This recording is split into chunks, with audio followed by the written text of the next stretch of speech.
Hey guys, so today I'm going to do a brow tutorial, or kind of like how I fill in my brows, and tell you some good products that I like using. So first off, I'm going to show you the products that I like. I recently found out about this, the Revlon Brow Fantasy, and I got mine in the shade Brunette. You kind of don't want to go too dark on your brows. Even if you have really dark hair like I do, you kind of want to stick to a light brown. Because black just looks unnatural. So one side is this little crayon tip side, and the other is this gel. Now the only thing I really don't like about the gel is that when you first get it, it's really it's like a really wet gel, but otherwise it's great having both products in one. And it's fairly cheap I think I got it at Target for like $7, so it's pretty cheap compared to like Anastasia Brow. Or those little Anastasia brow kits that people can get. And so the next thing is what I started using a long time ago, and it's this Revlon, oh no, not Revlon. It's the Maybelline New York Define-A-Brow, and it comes with this little a little comb on the end, which I like. I like when they come with more than one thing on them. And then it comes with this little side with the retractable end. So this one is by far my favorite. I don't have any complaints about it. My shade is in the color dark brown, so remember, you don't want to get anything that's too dark for your face or too black. And if you're blonde, you should still not get like a really light powder. You should kind of go 2 shades darker than your natural hair color. Okay, so lastly, another product that I got, I can't remember the name of it. I got it at CVS, and it's this little pot of powder, and mine's kind of broken, so I won't show you, I won't open it up, but it came with this little brush, kind of like an angled brow brush, and this one I really like. It's just like a light brown powder. You could also just use a light brown or whatever shade that you need eyeshadow, because that works just as well. Oh my gosh, I dropped it. Okay, anyway, back to the story. So usually I use the Define-A-Brow, and then sometimes if I need extra coverage, I'll go over it with this little pot. And then on some days, I'll just switch over to the L'Oreal or the Revlon. What's wrong with me? The Revlon, because I don't know, sometimes I'm feeling different things for my brows, or they're doing different things. So, okay, so I did my whole makeup, and I just left out the brows, so I'm going to show you one of the brows right now. And I'm going to show you how I fill it in. So, alright, so first I'm going to be using the the Maybelline Define-A-Brow. And then what you're going to want to do is you're going to want to take it here. You're going to want to start, you can either start on the end or the inner corner. I like starting on the inner corner. So first you're just going to take short, light strokes to try to fill in the bottom section. So I like to just make it straight, and then to make it look more natural towards the inner corner, you kind of want to fan it up.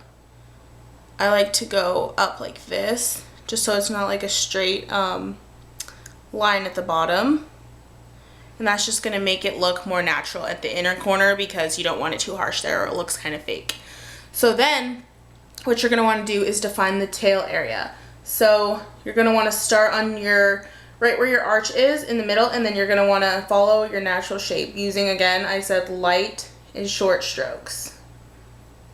So this brow kind of has like a problem area. It has like a little hole right there. So I usually tend to fill that in first.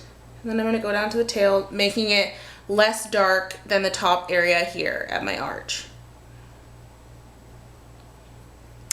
And then I like doing the top of my brow second or last, and so I'm going to go on the outside of the tail, and I'm going to start defining the point, because I kind of have a point here, but I'm going to kind of round it off, but I'm defining it nonetheless.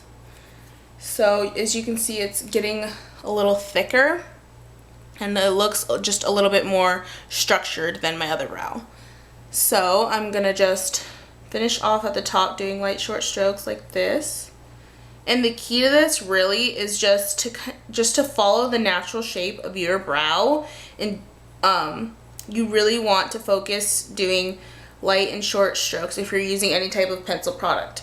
Now if you're using a powder product, which I said I sometimes go over the Define-A-Brow with the powder product, And so if you're using a powder product, you're going to want to dip your brush lightly, I repeat, lightly, into the powder itself. And then just because you don't want to go too harsh, because then it's going to leave a darker line. So now what I'm going to do is I'm going to go in and kind of feather it in just to fill in any excess gaps.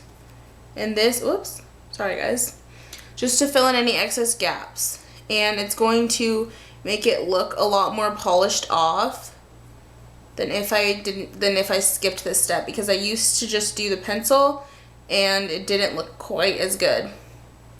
It didn't look quite as finished, I should say. And again, when I go in towards the inner corner, I'm gonna take my brush and kind of feather it or fan it upwards. That's especially important just for the inner corner, because you don't want it to be harsh, like I said.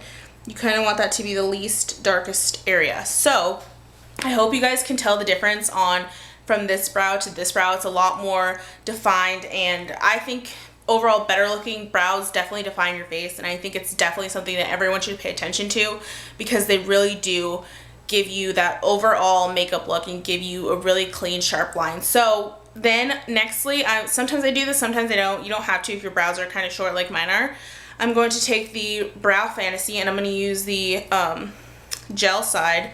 So I'm going to kind of scrape it off, because like I said, there's this product, it lets out a lot with each stroke. So you're going to want to take it and just brush it over your brows very lightly, because this product is really hard when it dries if you use too much. So I use it very sparingly. And this is going to also just act as, it's going to obviously hold your brows in place all day, but it's also going to act as filling in any of those extra spaces that you weren't able to get with the second round of powder. So I really like how that it turns out at the end. So because I just think it gives me a really defined eye, and I just feel like it adds a lot to any person's face, because eyebrows, like without eyebrows, it just looks crazy. Okay, so this eyebrow hasn't been done and this eyebrow has done, and I hope you guys can notice the difference, because I really can. So I hope you guys have a good day, and I hope that you will try out some of these products, because they're really amazing. The best eyebrow products really that I have found so far. So yeah, I hope you guys found this helpful, and I'll talk to you guys later. Bye.